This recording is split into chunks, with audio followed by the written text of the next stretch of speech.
Okay, welcome to Robotics 1. A quick note on homework 4. There is some information missing. You should include the length of the link 3 as 0.25, uh, theta 3, the initial value of theta 3 and theta 3 dot is equal to 0. And once again, I just want to let you know, if you need the homework solutions,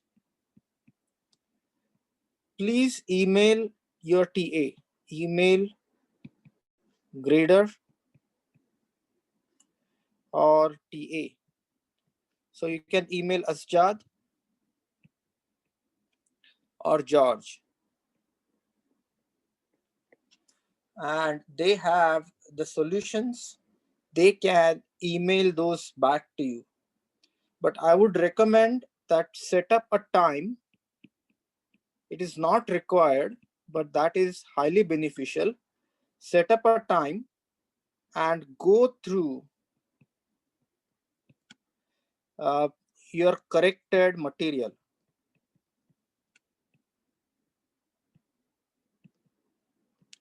because that way you will understand what went wrong and you will be able to get a feel for why you lost points or what can you do to so that you don't repeat that mistake. So now let's start with next chapter, which is on trajectory planning. This is chapter 7.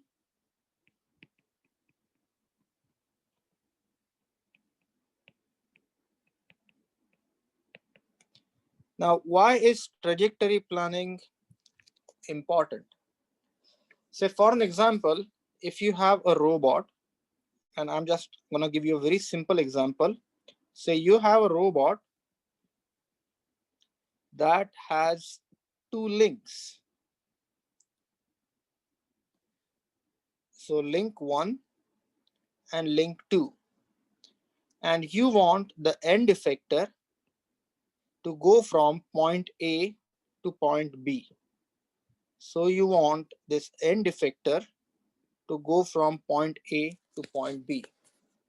And there could be many applications. Say it could be like pick and place, or it could be like painting, or it could be welding, or it could be some sort of a repetitive task. So please understand, you want the end effector to follow this path. So this is called as path. And by definition, path is the sequence of locations to go from A to B. So we want this end effector to follow this path. Now, the second thing is there is something called as the trajectory. So path is only indicating the sequence of points. So for an example, these are the intermediate points that need to be traced as the end effector goes from point A to point B. Now there is something called as the trajectory. So what is a trajectory? So trajectory is you have time involved in the path. What it means is you want the robot to go to this point 1, say in 3 seconds, then go to point 2 after 5 seconds, go to point 3 after 10 seconds. So trajectory is sequence of x, y, z with time. So now, if you want to plot the trajectory, you would typically have an x-axis. On x-axis, you're going to have time, and you could have maybe x, y, or z component. So if assuming if z is 0, then you could have a trajectory in sort of 2 dimensions, wherein you would have certain values of x and y, x and y, x and y. As time goes on, goes from t is equal to 0 to t is equal to, say, some finite time. So you are at point A, and then gradually you go on to point B. Now, one thing I want to understand here very clearly, that's why do we need this trajectory planning? Because if you look at the robot, there is no physical way to move the end effector from point A to point B. What we have is we are going to have a motor here. So there is a motor M1. There is another motor M2. So there are going to be two motors, M1 and M2, that would rotate the joint 1. So let me say here, this is sort of theta 1 and there is theta 2. So there is theta 1 and there is theta 2. So you want certain combinations of thetas so that the end effector can go to point A. From point A, it can go to point 1, it can go to point 2, it can go to point 3, and so on. Now, let's recognize the challenges in this problem. So I'm going to show a schematic figure. So think about it like this. This is link 1 and this is link 2. And my initial position is A and my final position is B. So I could have uh, some variations in theta 1. So it could be something like this. Or this same configuration could be achieved by some other uh, link angles, theta. So you could have multiple ways particular orientation can be reached. Not only that, you could have, with respect to time, you could have different variations in theta 1 and theta 2. So what it means is you could have theta 1 go through the complete rotation. So say initially theta 1 is theta min to theta max, and you could have theta 1 going from theta 1 min to theta 1 max, or you could have theta 2 going from theta 2 min to theta 2 max. But depending upon how fast or how slow these angles change, your trajectory will be either jagged or smooth. So you want the variations from theta 1 min to theta 1 max in coordination with theta 2 to theta 2 max. Now this is not a trivial problem because you want to make sure that these joint angles don't exceed their physical capability. Say, for an example, it could potentially happen that to go from point A to point B, the accelerations that are needed on joint 1 or acceleration that are needed on joint 2 are beyond the capabilities of the motors M1 and M2. So you want to take that into account as well. Not only that, sometimes you have to make sure that there is no discontinuity between the trajectory. You want the joint angles to be varying smoothly. You want joint velocities to be varying smoothly, and you want accelerations to be varying smoothly so that there is no jerk. Now, how do we achieve this motion? So for that, I just want to clarify there are two concepts. One is something called as the joint space. Joint space scheme. Now, what is this joint space scheme? It simply says that in order to go from point A to point B, to go from point A to point B, my theta 1 should go from theta 1 min to theta 1 max in a particular time. Say the time is in 10 seconds. And my theta 2 should go from theta 2 min to theta 2 max, say in 20 seconds. So what I'm going to do is I'm going to try to find out a function of time. I will represent theta 1 of t as a function of time. Let me just say this is c1t plus c0. And I'm going to write theta 2t is equal to, say, d1t plus d0. And I will try to find out the values of c1, c0, d1 and d0 so that these conditions are met.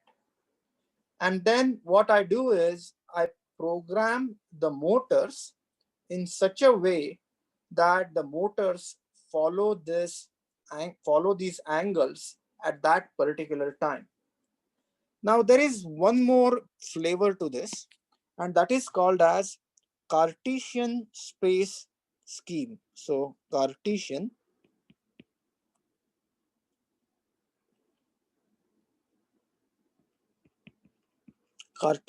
space scheme. Now what is the Cartesian space scheme? In Cartesian space scheme, you are not looking at the joint angles, but you are looking at the end effector positions. So you are looking at end effector positions. And Cartesian space scheme is the scheme that we humans are very familiar with. For an example, if I want to grab something, I am not focusing on what angles should be, what is the angle of my shoulder, or what is the orientation of my shoulder, or what is the orientation of my wrist.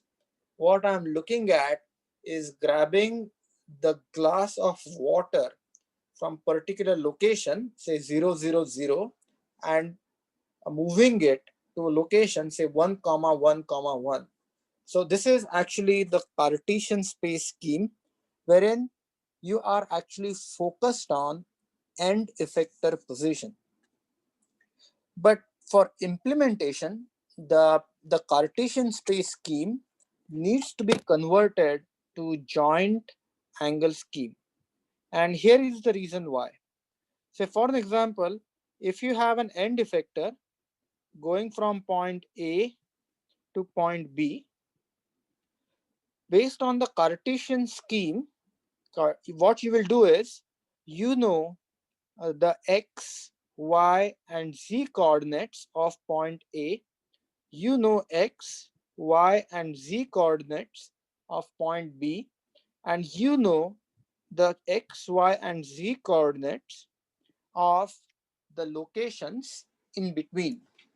And potentially assuming the end effector orientation is also needed, you potentially know the orientations at point A, orientations at point B, and orientations at the points that are in between.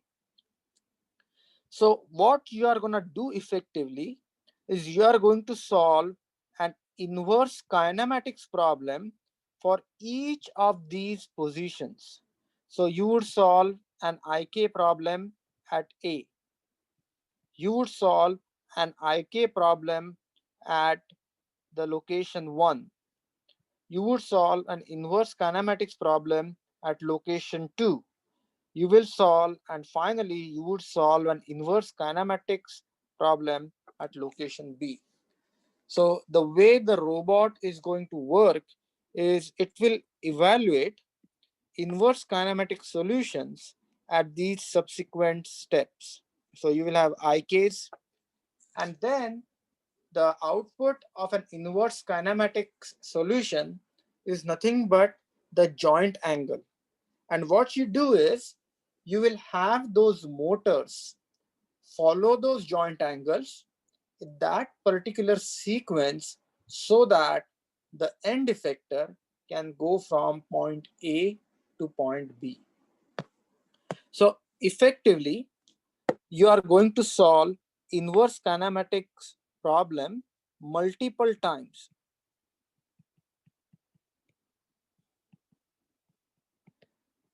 Now that makes this scheme computationally very expensive. So if you look at the robot controller needs to evaluate the inverse kinematics. Not only it has to evaluate, it has to make sure that the inverse kinematic solution that is computed is realistic and that does not interfere with the geometric limitations of the robot. So what could potentially happen is you may specify a particular trajectory. Your IK solver will give you joint angles and the robot might fold on itself. So basically the robot arm might get tangled.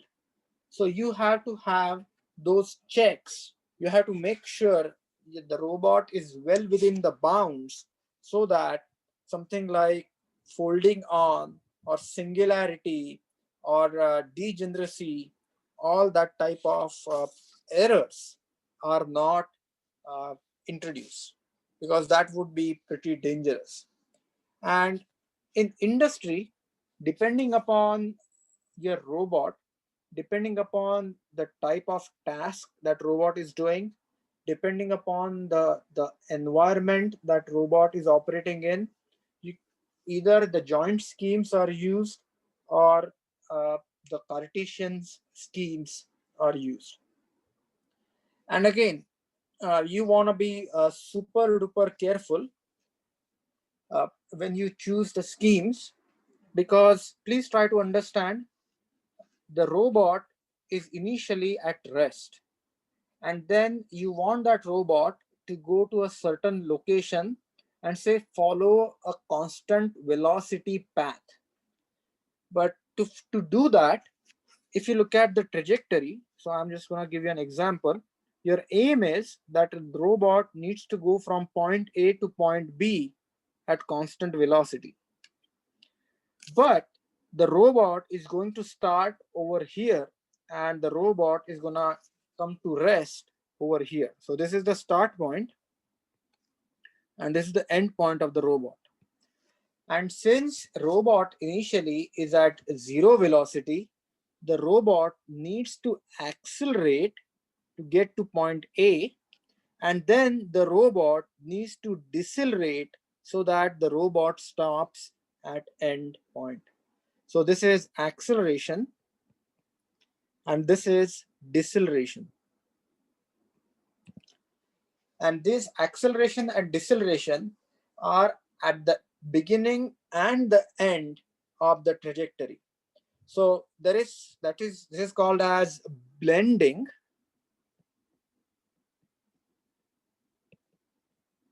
So which means Even though your required trajectory is from point A to point B, you have some additional travel before and after the trajectory is over. And so that whenever you have acceleration and decelerations, the inertial effects, they become significant, and at that time you have to make sure that the the system or the robot is damped.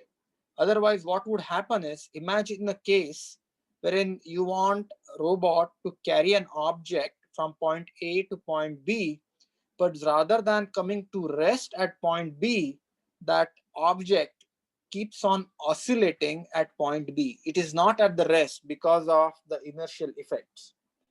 And there are ways to minimize these inertia effects, and we will try to go through different schemes and come up with different algorithms to make sure that the robot is following the trajectory that we need. But one thing I want to clarify and be very clear at this point, if you look at this simple robot, there are two angles. There is angle theta 1 and there is angle theta 2. Now, you want to make sure that theta 1 and theta 2 are synchronized. So what it means is delta theta 1 and delta theta 2 in such a way that the joint or the motion starts and it ends at the desired points. And I just want to tell you, if you look at theta 1 and theta 2, the range for theta 1 is smaller compared to range for theta 2. Say theta min, so theta 1 min to theta 1 max. It's say, I want to give you an example, is say 45 degrees. But theta 2 min to theta 2 max is say 80 degrees. So you want to make sure that at every increment, delta theta 1 and delta theta 2 are in sync. And that syncing is sometimes achieved by a method which is called as normalization. Otherwise, what may happen is theta 1 will complete its 45 degrees revolution, but theta 2 has not completed its 80 degrees revolution. And in that case, your trajectory is not going to be smooth. There will be jerks, there will be discontinuities. So you just want to make sure that your incremental change in theta 1 and theta 2 is synced. That leads to another interesting problem. If my theta 1 is changing by different amount as compared to theta 2 for the same time step, and this is very important. So for same time step, I'm going to say for same time step, my delta theta 1 is different than my delta theta 2, then my instantaneous velocities are going to be different. So you want to make sure that your instantaneous velocities are also in sync. And these are not trivial problems to solve. And as we try to design the robot controllers, we have to take into account these different uh, limitations, challenges, and we have to be careful about the capabilities of the actuators that we use as we set up the joint or Cartesian scheme. Now I'm going to talk about a little bit in detail about joint space trajectory planning. So let's start with something called as the joint space trajectory planning.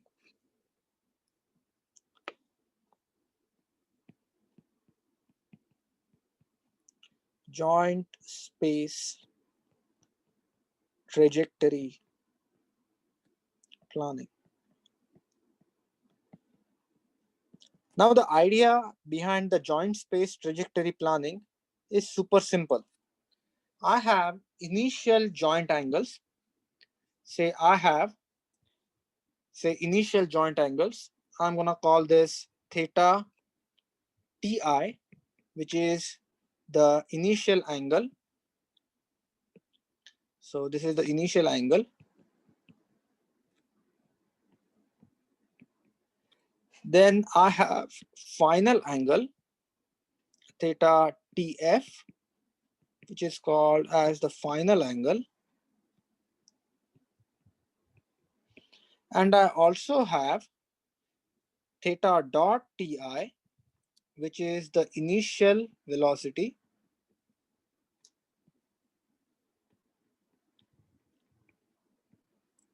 And I have theta dot tf, which is final velocity. And I'm just going to talk about one single joint. And if you have robot that has 3 revolute joints, then there could be 3 joints. And you want to do the same process for 3 different joints. So what I'm going to suggest is I'm going to suggest sort of a curve fit or a polynomial relationship between time and the theta. So I'm going to say my theta t, which is the joint angle at time t, is given by this expression C0, C1t, C2t square plus C3t cube. So I'm trying to express theta as a function of time. Because please note, Ti is the initial time and Tf is the final time. So I know the initial time. So Ti is the initial time and Tf is the final time. And I know initial angles, I know initial velocities. And what I want to do is, with this information, I want to find out the coefficients C0, C1, C2, and C3. And the easiest way to do this is substitute time t is equal to 0. And I'm going to call this equation 1. T is equal to 0 in equation 1. And when I do that, C1, C2, C3, all of those get multiplied with 0. And I have theta initial is equal to C0. So I found out my first constant. The next thing is I will take the derivative of this equation. So I'm going to take the derivative of this equation and I will have d by dt of theta. So C0 is a constant, becomes 0. So I have C1 plus I have 2 C2t plus 3 C3t square. And then substitute the value of t is equal to 0. So when I substitute value of t is equal to 0, then check this out. I know the initial velocity theta dot initial is going to give me C1.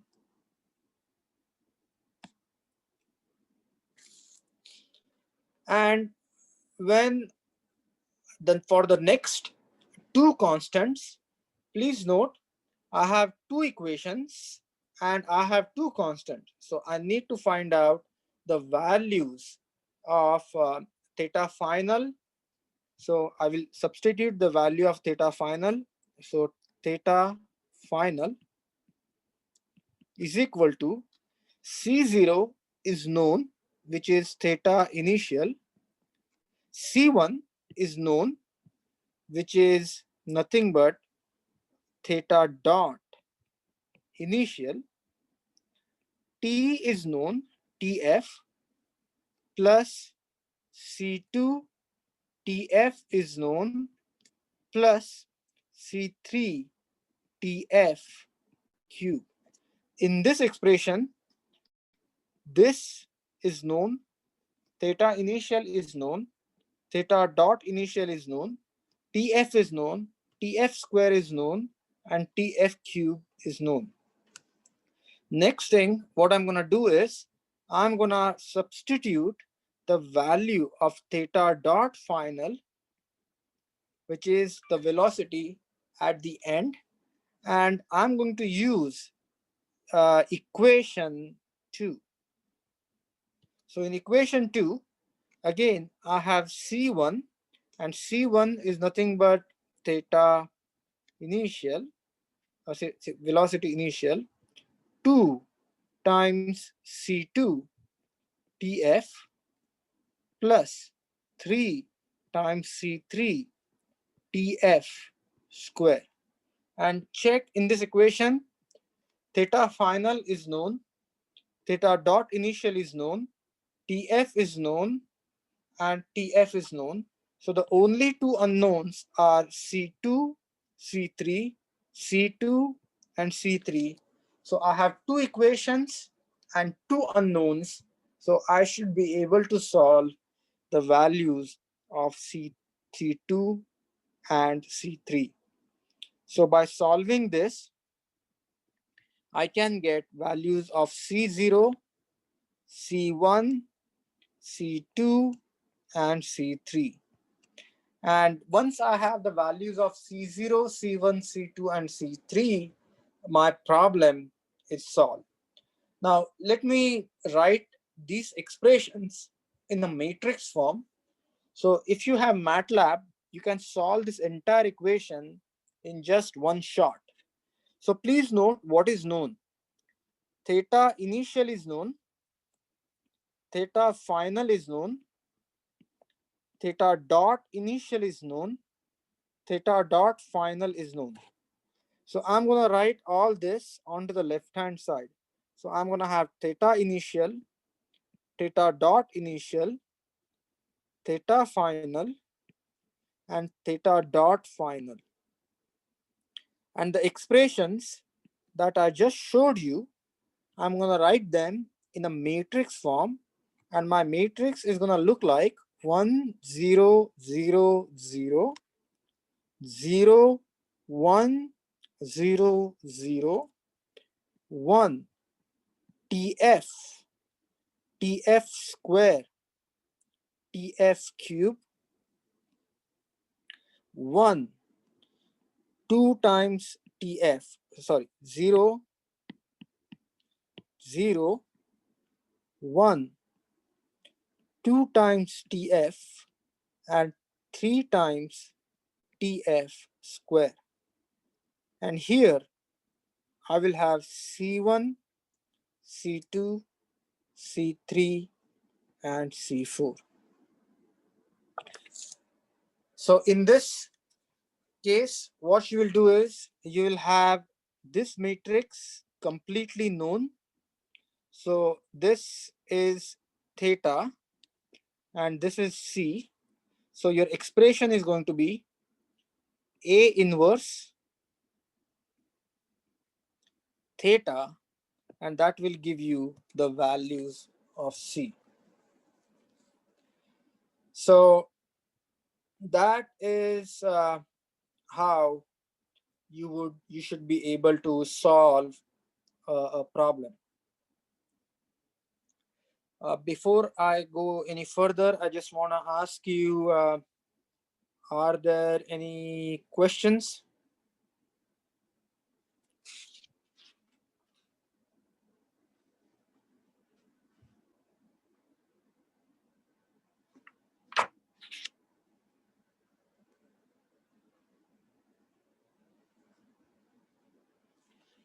So let me give you a simple example or a simple problem. Here's a problem. So consider a robot arm.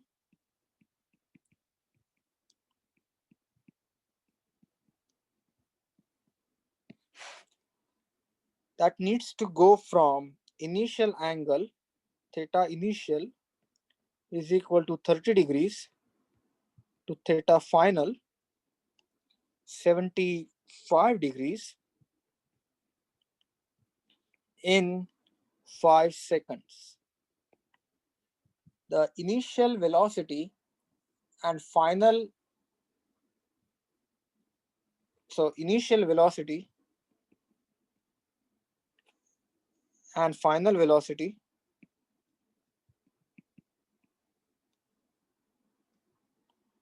are 0. So find joint angles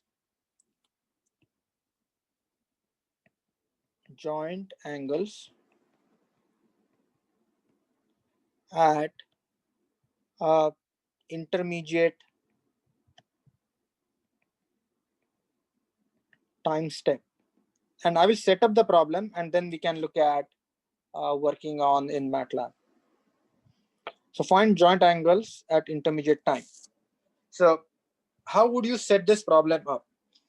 So it's very simple.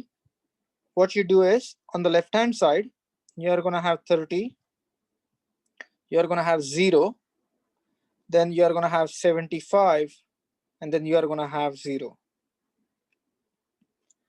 And now, please note, the final time is 5 seconds. So in 5 seconds, it is 1, 0, 0, 0, 0, 1, 0, 0. You will have 1, this is 5 because 5 seconds, 25, 125, 0, 1, 10, because 5 times 2 is 10, and 75. And the only unknowns are, actually I should be a little bit clear here. This is C0, C1, C2,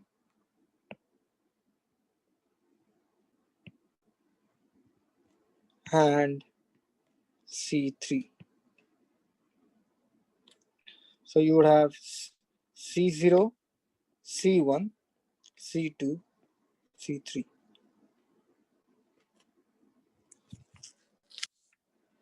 Now what you will do is you will program this in MATLAB and then you will actually find an inverse. So I will give you the commands. In the meanwhile, let me start my MATLAB and I will show you how to solve this problem in MATLAB.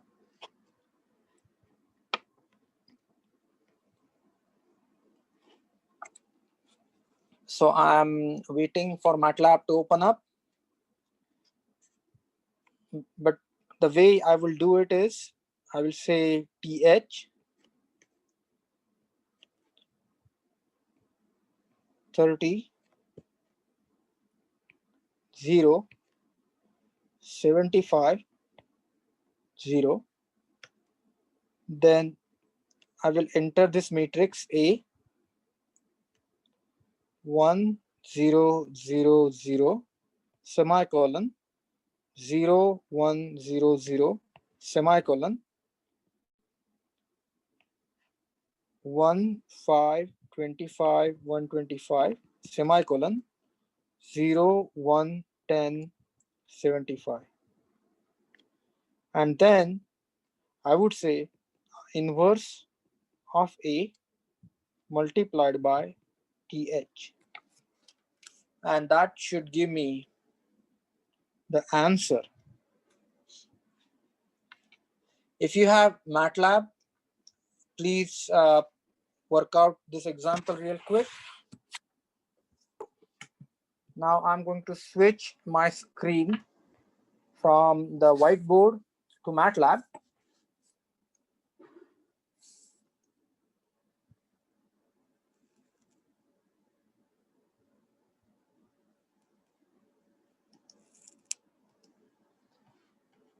Okay, so you should be able to see my MATLAB screen.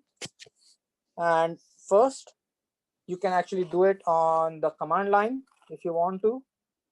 So you say th is equal to 30, 0, 75, 0.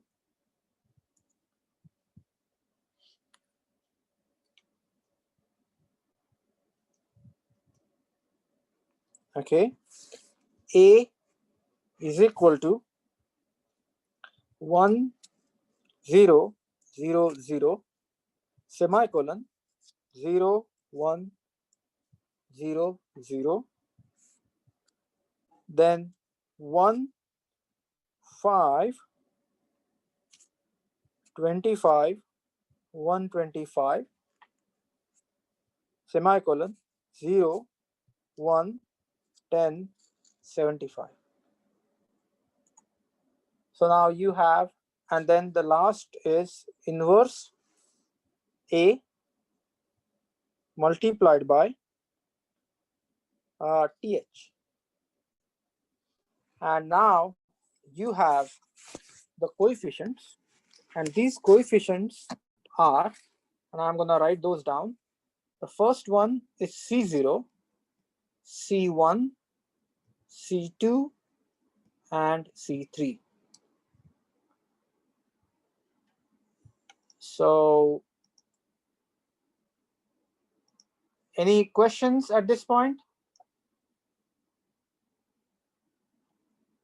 So now I'm going to switch back to the whiteboard.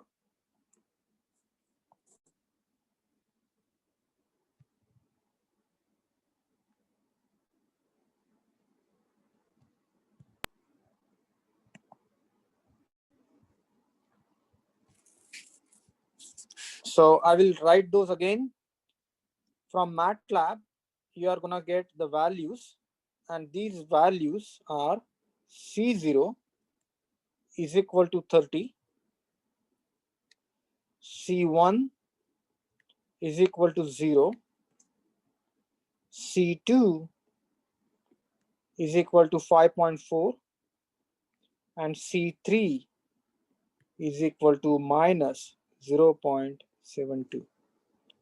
So these are the answers for this problem.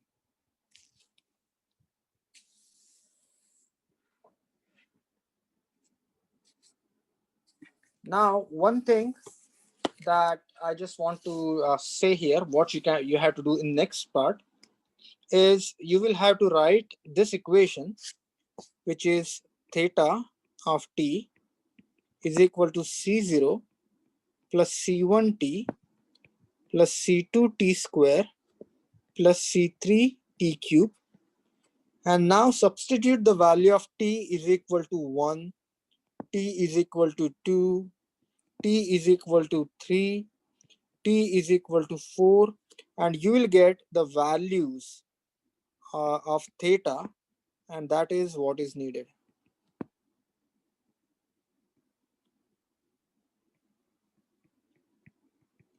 So you will substitute the values of t is equal to 1, t is equal to 2, 2 is equal to 3, and I can tell you what my answers are.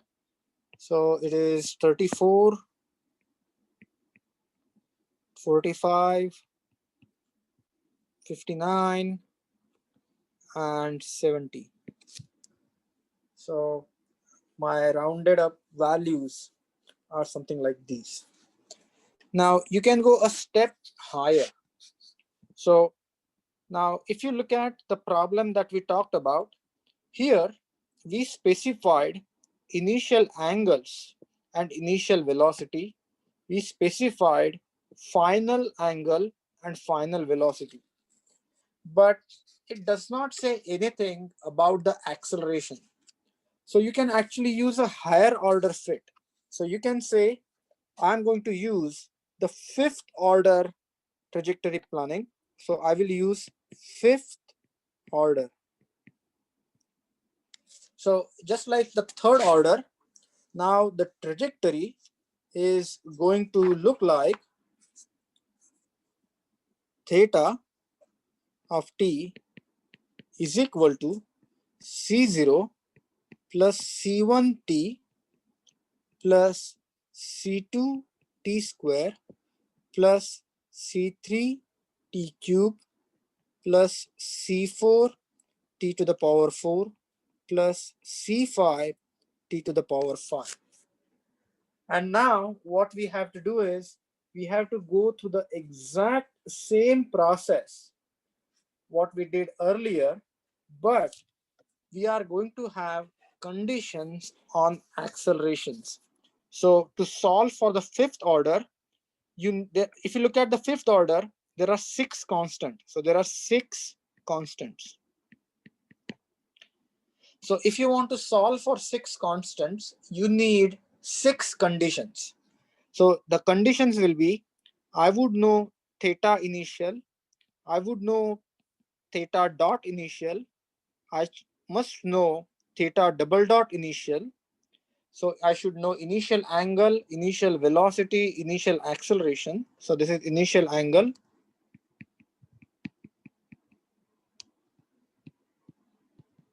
Then initial velocity, and then initial acceleration. And then I should know theta final, theta dot final, and theta double dot final. So this is final angle, final velocity, and final acceleration. So what you can do is you can follow the exact same process what we did earlier, but now instead of differentiating equation only once, you would want to differentiate the equation 2 times and it will get you the answer. So quickly, what you will have to do is you will have to differentiate d by dt of theta t, and that gives you c1 plus 2c2t plus 3c3t square plus 4c4t cube plus 5c5t to the power 4. And then you would want to differentiate d by dt of theta dot t, which is nothing but the velocity, and you land up with 2c2 plus 6c3t plus 12c4t square plus 20c5t cube. And then substitute the values once again the way we did that in the earlier case. So any questions? So you will know the initial values for the displacement, velocity, acceleration. You will know the final values of displacement, velocity, and acceleration. And then you will plug in those values and then find out the coefficients C0 to C5. So substitute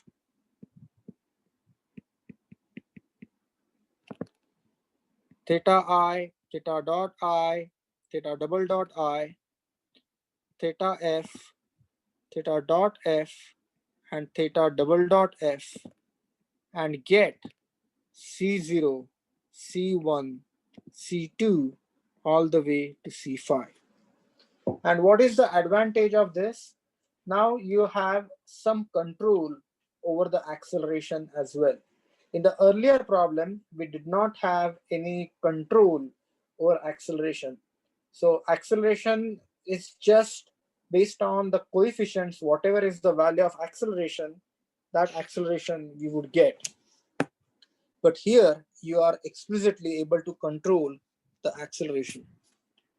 Now the next iteration here is linear segments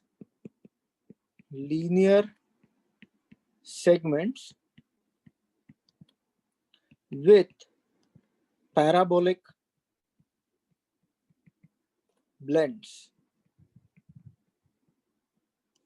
Now, the idea is something similar.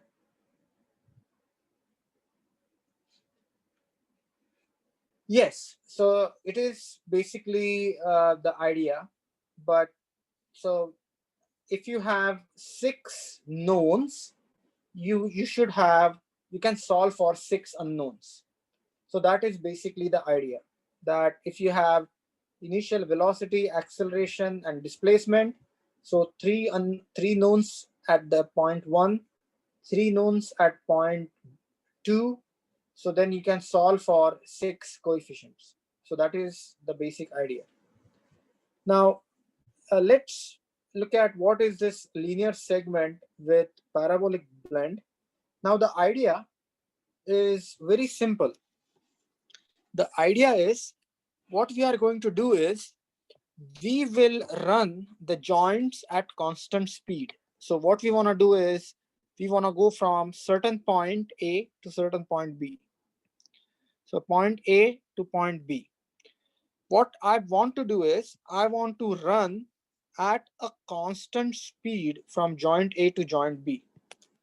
But then to achieve that constant speed, I need to have some acceleration at the beginning and some deceleration at the end. So this blending is needed so that I can maintain the constant speed between the points A and B. So this is constant speed. And I just want to show you on the X Y chart. So here it's time, here it's theta or position. So as you can see, this is a straight line. So the slope of the straight line is constant, but at the beginning and at the end, the slope is changing. So what I'm going to do is, for the parabolic blends, I'm going to use an equation, and this is interesting. So this is called as parabolic blend. So this is parabola over here. I'm going to use the equation for joint as C naught plus C1t plus 1 half C2t square. So this is going to be the equation over here, and I'm going to use the same equation here, but they could be different constants. So I would use d0 plus d1t plus 1 half d2t square. And what is the advantage of that is, now I can have a constant speed from point A to point B.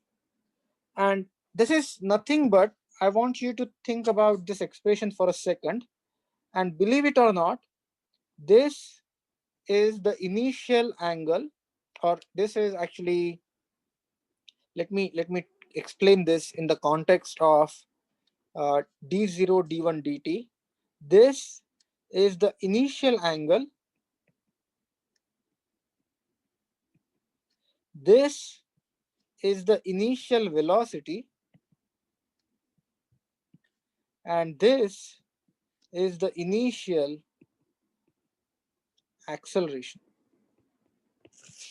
So C0, or D0, D1 and D2 are nothing but, they are representing the initial angle, velocity, and acceleration. Now, let me explain how they are related to initial velocity, displacement, and acceleration. So let's look at the expression for theta t, and my expression is d naught plus d1t plus d2t square by 2. So if I substitute t is equal to 0, theta initial is nothing but d naught. I'm going to take the derivative of this equation, d by dt of theta t, and I land up with 0 plus d1 plus d2 t. Substitute again, t is equal to 0. So you are going to have d1 as the initial velocity. Now let's differentiate this expression again, d by dt of d by dt of theta of t, and now you land up with d2. Substitute at t is equal to 0, and now you have the acceleration, which is d2.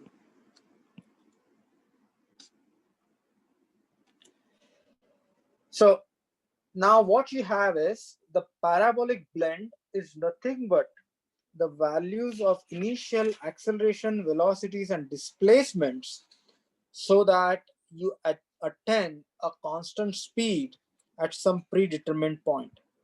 Now the question is, how do we blend? So what is the meaning of blending? Blending means, let's focus on the point which is at the intersection of the parabolic blend and merging into the straight line. And look at the parabolic blend merging into the straight line. Let's assume that we want this blending. We want this blending at certain time. Say I'm going to call this TA. I want this blending at certain time TA. So what does this blending mean is the angles theta before blending. So the angle before blending and angle after blending, they should be identical. So I want you to think about, like, I'm going to take this small teeny tiny slice over here. This is the slice of time, and I'm going to take another small slice over here. So what I'm saying here is the angle at this point I'm going to call a minus, which is the angle before a, and a plus, which is the angle after a, just a small section, say at 0.1 second, 0.1 second before a and 0.1 second after a.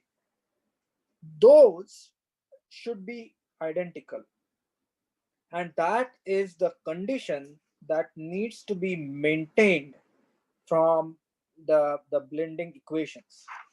So you want to have the coefficients in such a way that when they are getting blended, that the angle, the angular velocity that is computed just before a is equal to the angular velocity that is computed just after a. And that is how the blending is done. And the way to do that is, what you have is, you have an expression for the parabolic blend, and you have an expression for constant speed. So let me write those down. So you have the expression for parabolic blend. So this is an expression for parabolic blend.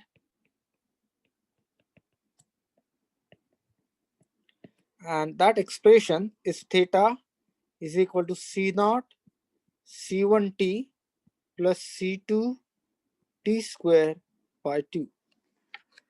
And you have an expression at point A. Please note that is a straight line. So theta is equal to, say, I'm going to call this as B0 plus B1t. This is the equation at A minus, and this is the equation at A plus. So you want to make sure that these two values, these two angles, they, when you calculate from equation 1 and equation 2. So this is the condition. The condition is at time ta, at time ta, theta from 1 should be equal to theta from 2. Otherwise, what would happen is the blending won't be smooth. So just to show you what will happen, if you have a blend over here and you have a gap, so at time t is equal to a,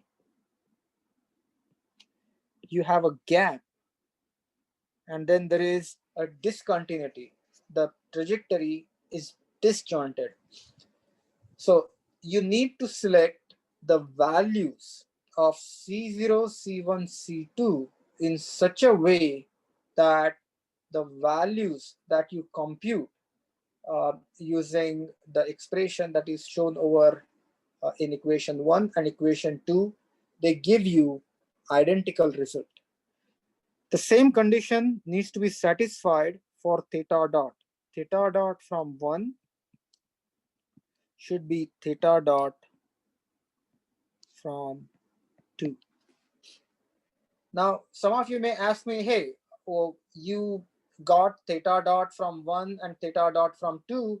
What about theta double dot? Now, please notice there is no theta double dot from equation 2 because this is a straight line. So theta double dot here is actually 0. So you want to make sure that at the interface, the condition is satisfied. And in actual practice, to be honest with you, you will never get theta double dot to be 0 at all the points, but you should try to make sure that theta double dot is close to 0 so that the trajectory following is smooth. Now there is one more iteration which is called as linear segment with parabolic blends via points. So I just want to tell you what this is. So linear segments with parabolic blends via points.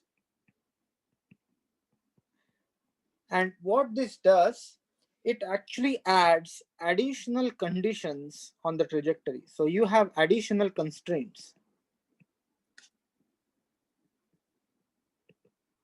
And the way we handle additional constraint is essentially the order of the equation. So for an example, to take care of these additional constraints, the order of equation 1 is increased. So just like what we talked about, the cubic trajectory or cubic equation, moving on to the fifth order equation. Right now I have the equation which comprises of C0, C1, C2. I would actually go a step further and make it higher. And that is how you can take care of additional constraints. And the way you solve additional constraints is nothing but using a linear algebra.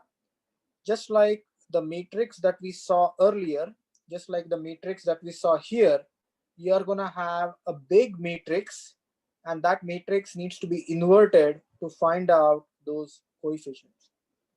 The last concept in this chapter is discussion about Cartesian space trajectories or Cartesian schemes.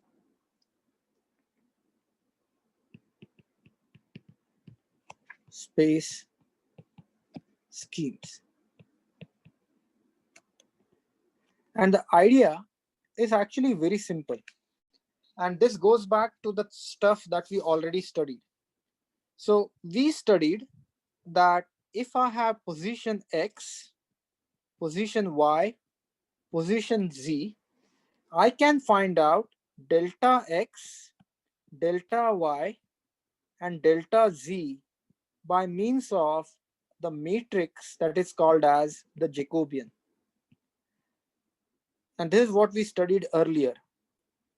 Jacobian can also be used to find out the velocities, but in this particular case, say I have three joint angles, theta 1, theta 2, and theta 3, and I have position x, y, and z. I am interested in finding out the teeny tiny changes in x, y, and z. So what we do is we make use of the Jacobian. And how do we get Jacobian?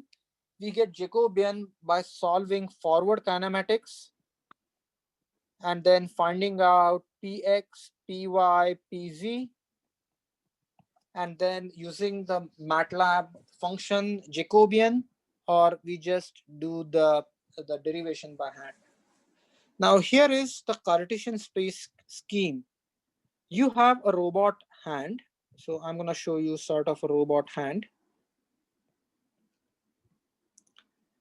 So this is a 3-link robot. So there are 3 joints, theta 1, theta 2, theta 3.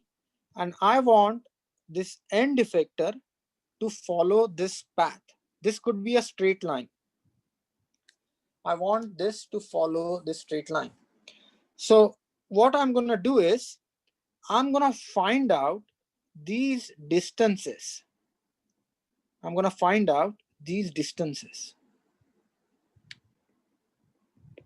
And these distances, I'm showing these on a sort of a planar surface, but essentially I know between these 2 points, I know delta x, delta y, and delta z. From this point to this point, I know delta x, delta y, and delta z. Same thing everywhere. And please note that these deltas, they don't have to be same. The deltas could be different. You might have the robot traveling a little bit more in x direction, little less in y direction, and no movement in z direction at all. So delta z is equal to 0. So in other words, for every iteration, as this robot hand goes from subsequent deltas, what you need to do is you have to invert this Jacobian. So this Jacobian gets inverted, and you will do this with MATLAB or some other computational tool. And once you invert this Jacobian, you would find out the values of delta theta 1, delta theta 2, and delta theta 3. So this is known, and this you have to find this. And then what you will do is you will command the motors M1, you will command the motor M2, and you will command the motor M3 to go through those incremental angles delta theta 1, delta theta 2, and delta theta 3. Now here is one quick question. Assume if the Jacobian is function of theta 1, theta 2, and theta 3. So how do you solve this problem? So let me give you an example. Say you have delta x, delta y, delta z, and now you have a Jacobian, and I'm just making up the Jacobian here, is sine theta 1, cosine theta 2, 0, say sine theta 3, cosine theta 2, 0, and maybe cosine theta 1, sine theta 2, 1, something like this. Say you have a Jacobian, you found out your Jacobian is something like this. So what do you do in that case? So what you do is the first and foremost assumption is the motion is small. So to find out delta theta 1, you will so you will substitute the values of theta 1 before. What I mean by that? which means if you are at this particular point and your robot is already at point A, so you know what is the value of theta 1, you know what is the value of theta 2, you know what is the value of theta 3. Now what you want is you want robot to go to this point, say C. I'm going to call this point C. So to compute point C, you need to find out delta theta 1C, delta 2 theta C, delta 3 theta 3C.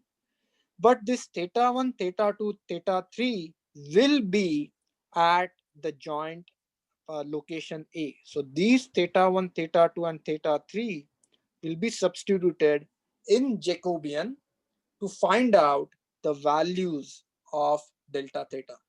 So what it means, the Jacobian will be evaluated at the previous value of theta. So evaluated at previous values of theta 1, theta 2, and theta 3. Subsequently, when you go from, say, this point, I'm going to call this point E, to point F. If you want to go from point E to point F, in your Jacobian, you will be substituting theta 1E, theta 2E, and theta 3E will be substituted in Jacobian to find the values at delta theta F. And that is the crux of the trajectory planning. And sometimes trajectories are super complex, so you want robot to learn, which means what you do is you could have something called as a teaching pendant, and somebody would control the robot with that teaching pendant. It's like a joystick, so that the robot follows the particular trajectory, and those values of theta are recorded, and then those values of theta, those are continuously played when that robot is performing the motion repeatedly. So I'm going to stop here. With this, we have finished this chapter on trajectory planning, and in next class I will work out a few problems, and uh, you can actually we have a couple of robots that you could teach by learning. So there is a teach button on the robot that you can press, and the robot actually moves very swiftly. You can actually drag the robot from point A to point B, and those angles are recorded and then repeated. So